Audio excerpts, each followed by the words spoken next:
Thanks for tuning in today. I'm Dr. Nick, the Incrementalist. Join me as I seek out the small incremental changes being applied in other industries that we can learn from and that can be applied in healthcare. Can these changes bring immediate value, but also add up to the big improvements and revolution we need in healthcare? Come along with me to explore the possibilities.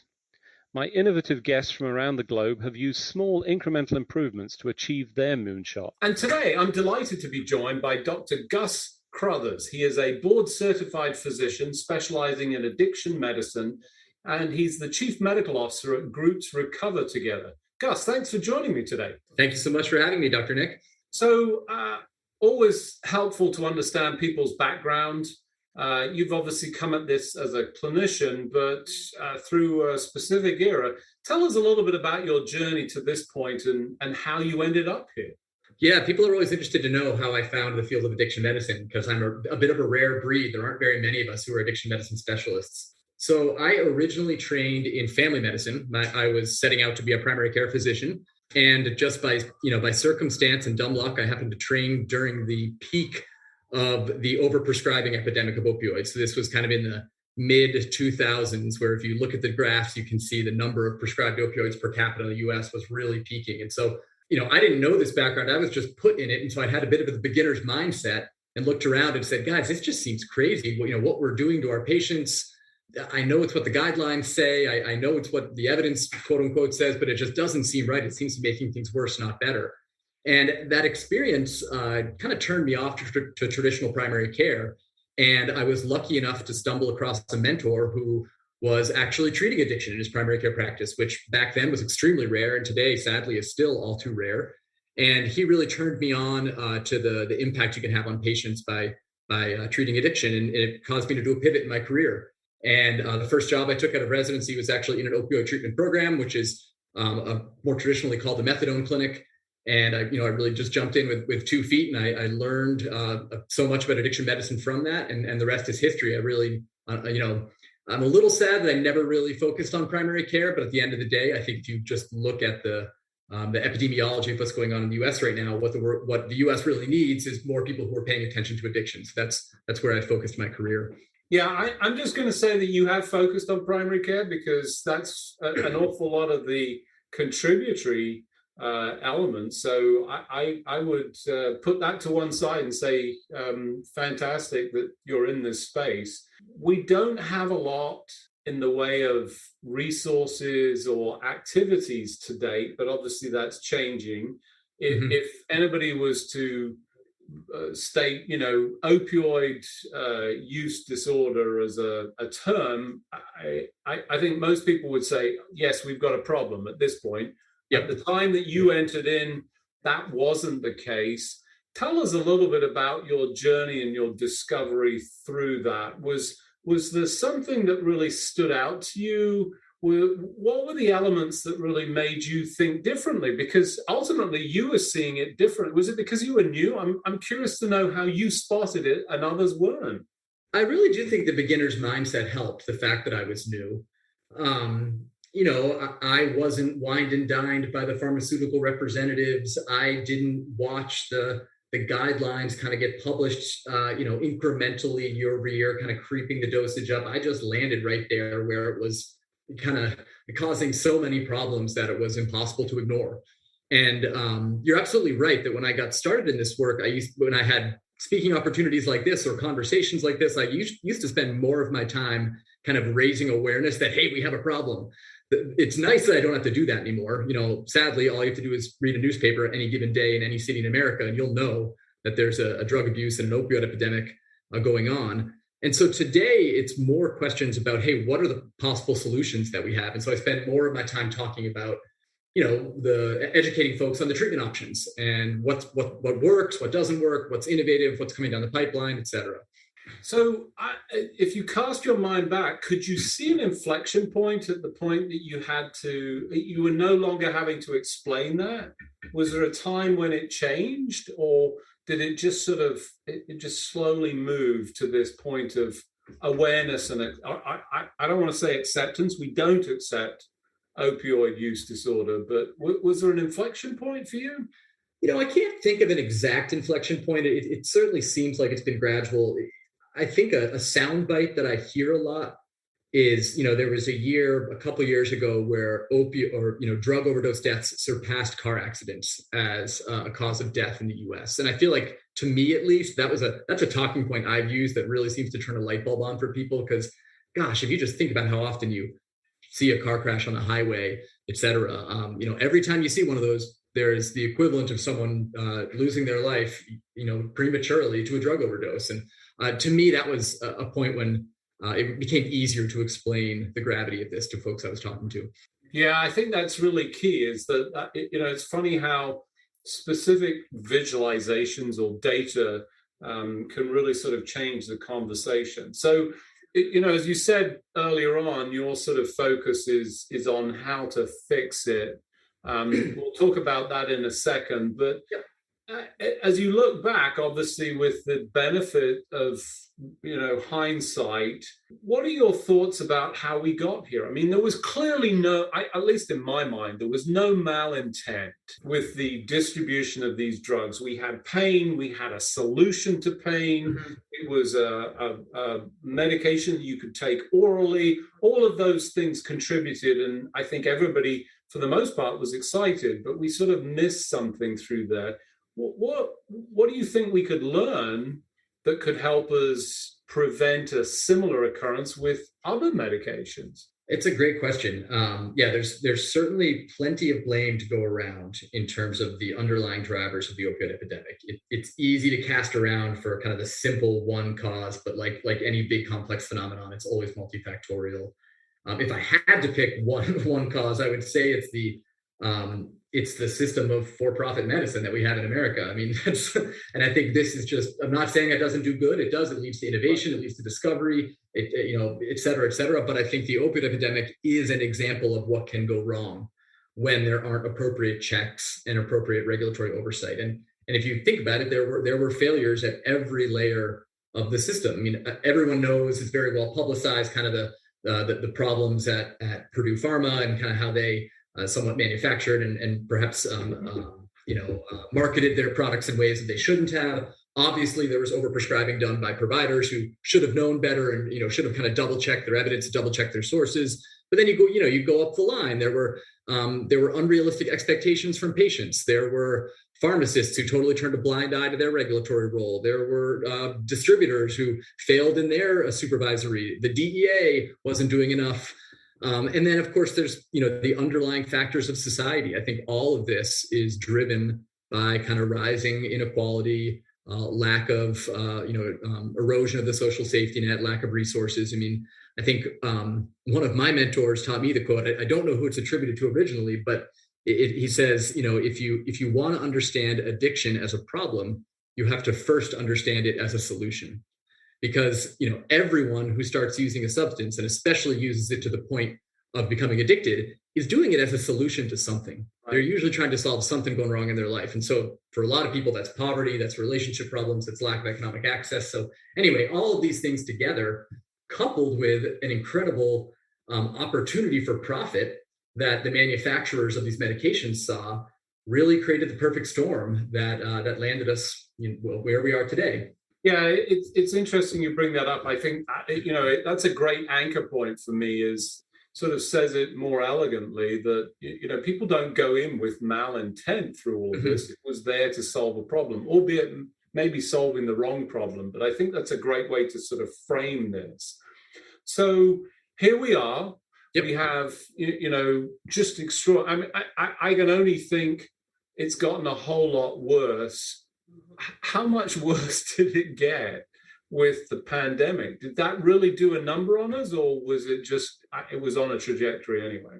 Well, no, I think it really changed the course of the underlying substance abuse and opioid epidemic. I mean, and the story is still unfolding in front of us. I mean, what's in the news right now is just a few weeks ago, some new numbers were released looking at the 12-month period from ending in April 2021 and going 12 months back to the April in 2020. And essentially the number of overdose deaths in that period were the highest ever, over 100,000 in the 12-month period, which was almost a 30% increase from the 12 months prior. So, sadly, things are going in the wrong direction. And the challenge here, as your listeners might know, is the nature of the epidemic has changed. It really started as prescription opioid epidemic. We've talked a lot about that previously with prescription opioid overprescribing. As the prescribing rates reduced, things shifted more towards heroin or more traditional street opioids. And now what's flooding the market is fentanyl. And there's a lot of reasons for that I can go into. But the end result is that fentanyl is just significantly more potent, significantly more dangerous.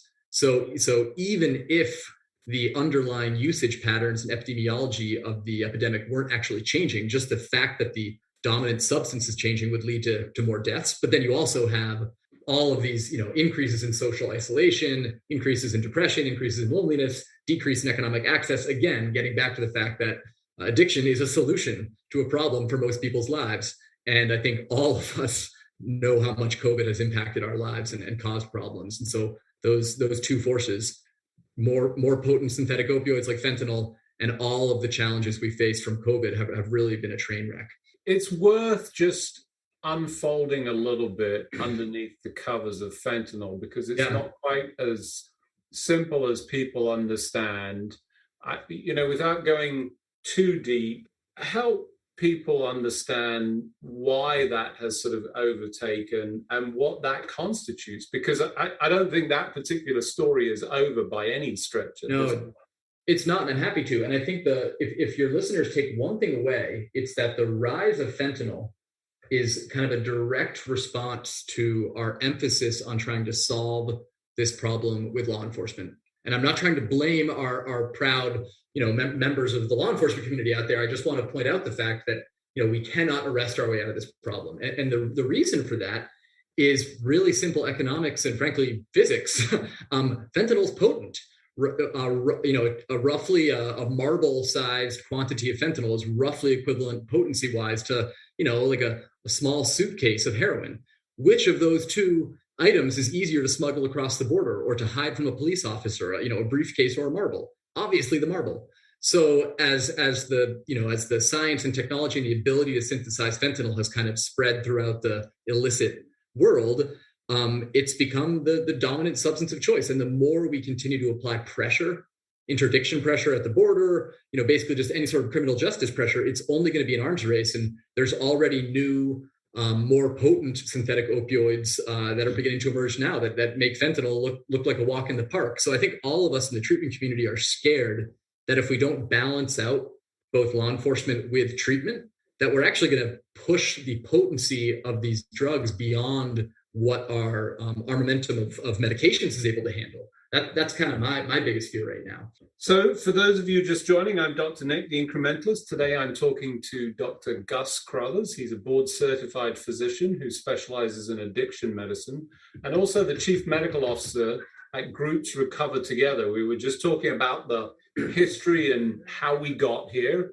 I think history is always informative in understanding how to sort of resolve it. I think some great points around addiction being a solution to a problem, which, for me, anchors much of our discussion.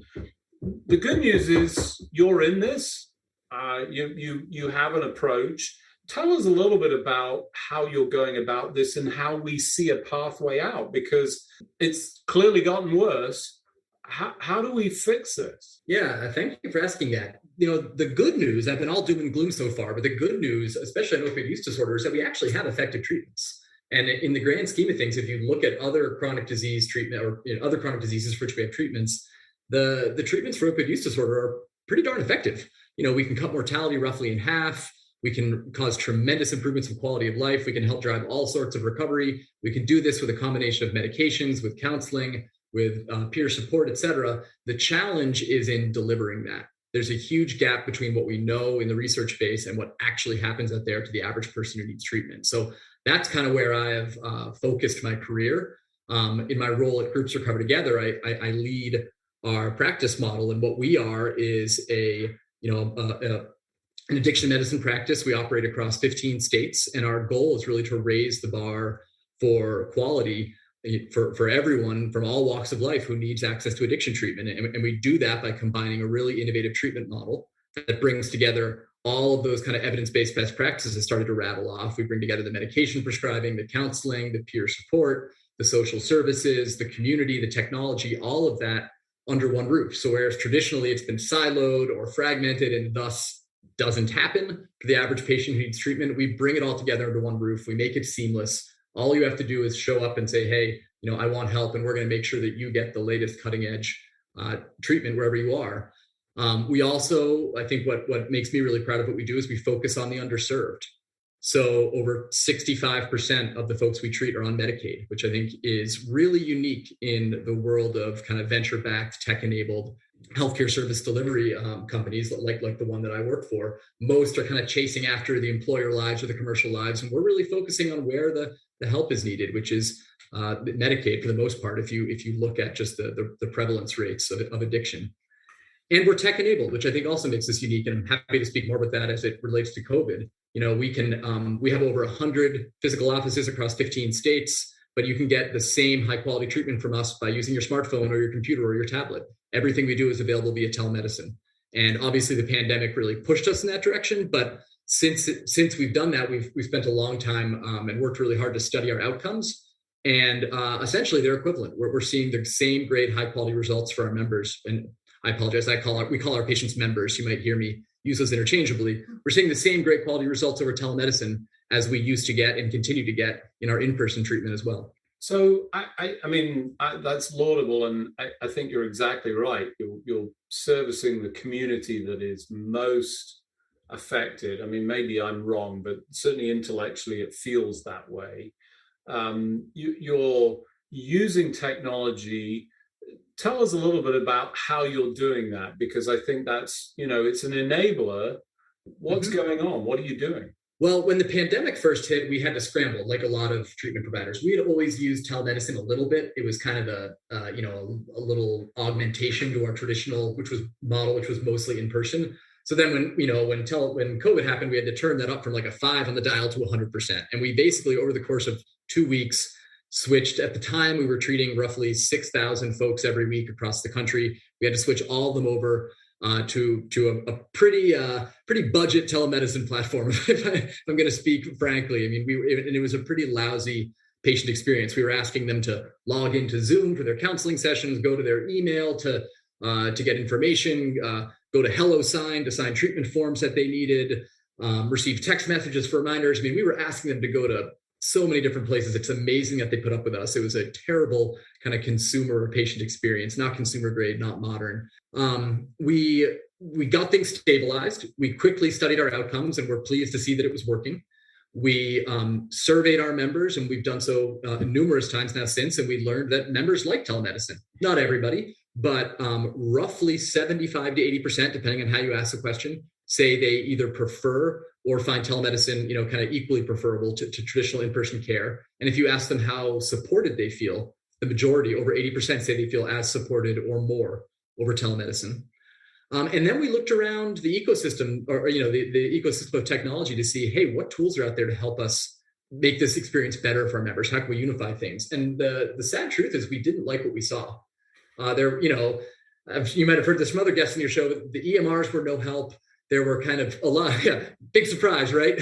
There were a lot of point solutions out there that tried to engage the member, but they didn't do all the things we needed. So we basically made a big investment. And, a few months ago, we were proud to announce that we rolled out our own proprietary digital platform, which really takes all those disparate things that we asked our members to do and brings them all together under one app. So just as in our traditional clinical model, we worked hard to bring all the evidence-based pieces of the multidisciplinary care team under one roof so that the patient didn't have to go anywhere. We've now done the same thing in the digital world. So all you need is a smartphone or a computer, and you can get the great treatment really from anywhere where we operate. So I think that's great. And, bringing it all together, the one thing that jumps immediately to my mind is that community that you specifically referenced that you're targeting is also the community that tends to lack those resources, quite often lack internet connection, lack devices, and all of that tied together to a community that is essentially underfunded because of the way that the funding mechanisms work.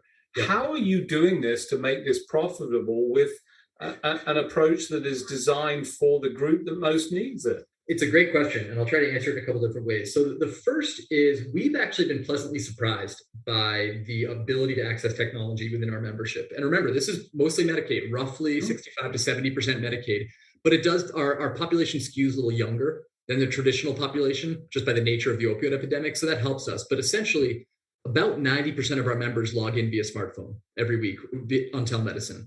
The others, it's a combination of a computer or they don't have technology access and they're dialing in. But frequently that's a temporary situation. They ran out of minutes, they dropped their phone in the toilet, whatever, and they'll be back on smartphone next week.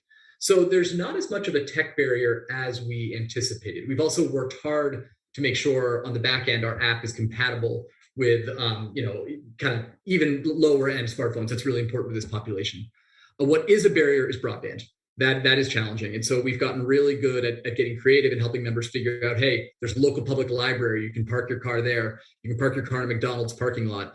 Community has always been a big part of our treatment. A lot of it, as our name implies, groups are covered together. We do most things in the group format, group counseling, shared medical visits, et cetera.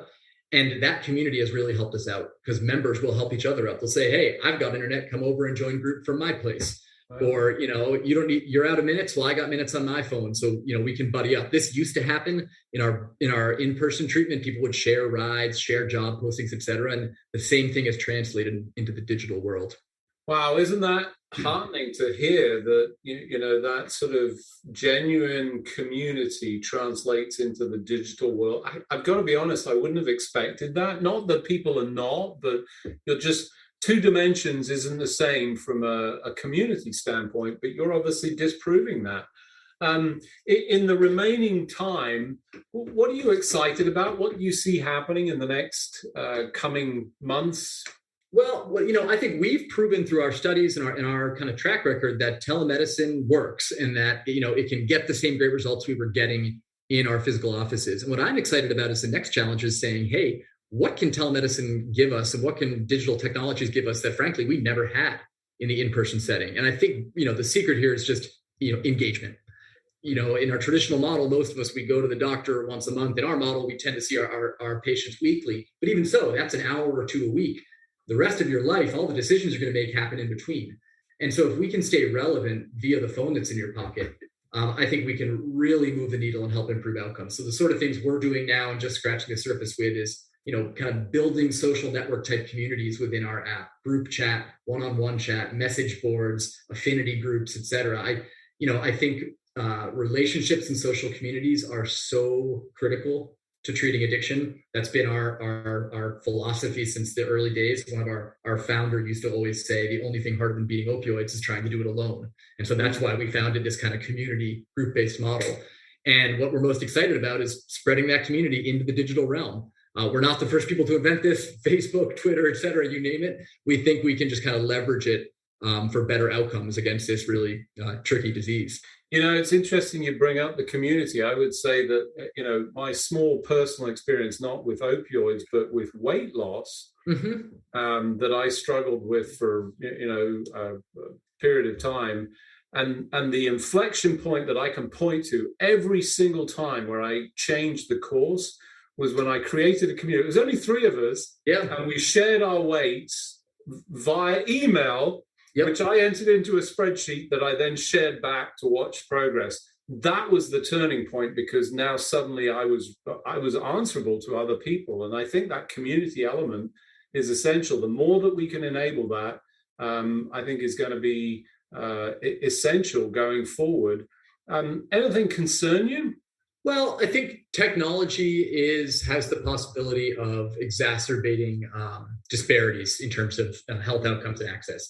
I mentioned the broadband challenges, and if there's a role for government here, there's bills coming down the pipeline that can help address that. But essentially, if the technology gets out ahead of the equity, we could, unintentionally drive a wedge in between the haves and the have-nots, even more so than this country already has in terms of its health outcomes. Yeah, I think great point to finish with that.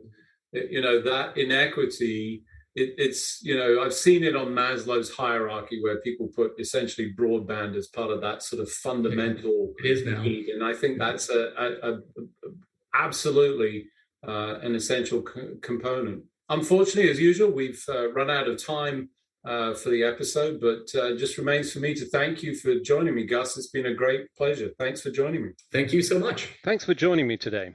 Do you have any better ideas, or have you found a small incremental change that's brought about a big improvement in your world? Let's continue the conversation on our hashtag, The Incrementalist, or share with me at Dr. Nick1 on Twitter. You can find more information about the show on our program page at healthcarenowradio.com. And tune in next time to hear my discussions with leaders and innovators from around the globe who've revolutionized their space by using small incremental improvements to achieve their moonshot. I'm Dr. Nick, the Incrementalist, and I'm starting a revolution through evolution.